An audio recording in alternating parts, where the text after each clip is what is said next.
Hi hello, ഇന്ന് ഞാൻ എത്തിയിട്ടുള്ളത് 2 ബ്രെഡുമായിട്ടാണേ. ഇന്ന് എന്താ പരിപാടി എന്നല്ലേ, വേറെ ഒന്നുമല്ല കേട്ടോ.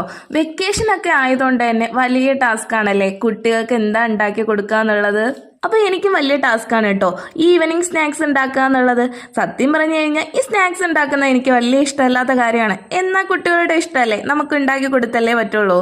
അപ്പം ഞാൻ വിചാരിച്ചേ ഇന്ന് സിമ്പിളായിട്ടുള്ളതും എന്നാൽ കണ്ട ഹെവി ആയിട്ടുള്ളതായ സ്നാക്സ് ഉണ്ടാക്കാമെന്ന്. അങ്ങനെ ഞാൻ ഒരു ചെറിയുള്ളി എടുത്തരിഞ്ഞ്, എന്നിട്ട് അതിലേക്ക് കുറച്ച് ഉപ്പും കൂടി ചേർത്ത് ഒരു മുട്ടയും പൊട്ടിച്ചൊഴിച്ചിട്ടുണ്ട്. എന്നിട്ട് നന്നായിട്ട് ഇളക്കി കൊടുത്തിട്ടുണ്ടായിരുന്നു. ചൂടായ പാനിൽ കുറച്ച് എണ്ണ ഒഴിച്ച് ഞാൻ ബ്രെഡ് ടോസ്റ്റ് ചെയ്തെടുത്തിട്ടുണ്ട്. ഇനി അതേ പാനിൽ തന്നെ കുറച്ച് എണ്ണയും കൂടി ഒഴിച്ച് നമ്മൾ കലക്കി വെച്ചിട്ടുള്ള മുട്ട ഒഴിച്ചു കൊടുക്കാവേ. അപ്പോൾ ഇനി എൻ്റെ വീഡിയോ കാണുന്നവരോടാണ്, എൻ്റെ ചാനൽ ആദ്യമായിട്ട് കാണുന്നവരാണെങ്കിൽ ഒന്ന് സബ്സ്ക്രൈബ് ചെയ്തിട്ടിരുന്ന് കാണണേ. അങ്ങനെ പരത്തി മുട്ടയിലേക്ക് ഞാൻ നമ്മുടെ 2 ബ്രെഡും വെച്ച് കൊടുക്കുന്നുണ്ട്. ഇനി എന്താ ചെയ്യുന്നതെന്ന് വെച്ചാൽ നമ്മുടെ ബ്രെഡിൻ്റെ അപ്പുറവശവും ഇപ്പുറവശവും കുറച്ച് മുട്ട ബാലൻസ് ആയിട്ട് കിടപ്പുണ്ട്. അതെല്ലാം കൂടി നമുക്ക് ഇതിനകത്തോട്ട് മടക്കി വെച്ച് കൊടുത്തിട്ട് ബ്രെഡ് നമുക്കൊന്ന് മറിച്ചിട്ട് കൊടുക്കാം. മറിച്ചിടുമ്പോഴത്തേക്ക് ഇത് പൊട്ടിപ്പോവാണ്ടിരിക്കാൻ ശ്രദ്ധിക്കണം കേട്ടോ. ഇനി എന്താന്ന് വെച്ചാൽ നമ്മുടെ ഈ ബ്രെഡിനെ നമുക്ക് മുട്ടയ്ക്ക് ഉള്ളിലാക്കണം കേട്ടോ. അപ്പോൾ നിങ്ങൾ വിചാരിക്കുന്നുണ്ടാവും അതെങ്ങനെയാണെന്നല്ലേ. ഇതേപോലെ അങ്ങ് മറിച്ചിട്ടേക്കണേ. അപ്പോൾ നമ്മുടെ സിമ്പിളായിട്ടുള്ള എഗ്ഗ് ബ്രെഡ് പൊതി റെഡി ആയിട്ടുണ്ടേ.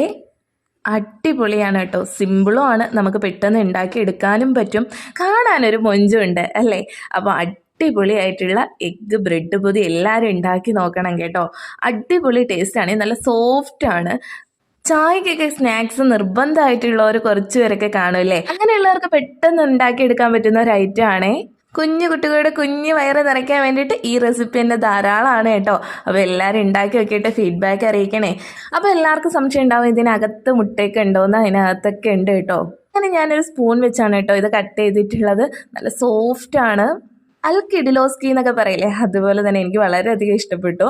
അപ്പോൾ ഇതുപോലെ ഉണ്ടാക്കി നോക്കിയിട്ട് ഫീഡ്ബാക്ക് അറിയിക്കുക. എൻ്റെ ഈ കുഞ്ഞു വീഡിയോ ഇഷ്ടമായിട്ടുണ്ടെങ്കിൽ ലൈക്കും ഷെയറും സബ്സ്ക്രൈബും ചെയ്യാൻ മറക്കല്ലേ. ഇതുവരെ തന്ന സപ്പോർട്ടിന് വളരെയധികം നന്ദി. ഇനിയും തുടർന്നും പ്രതീക്ഷിച്ചുകൊണ്ട് ഇന്നത്തെ വീഡിയോ നിർത്തുന്നു. Tata bye bye.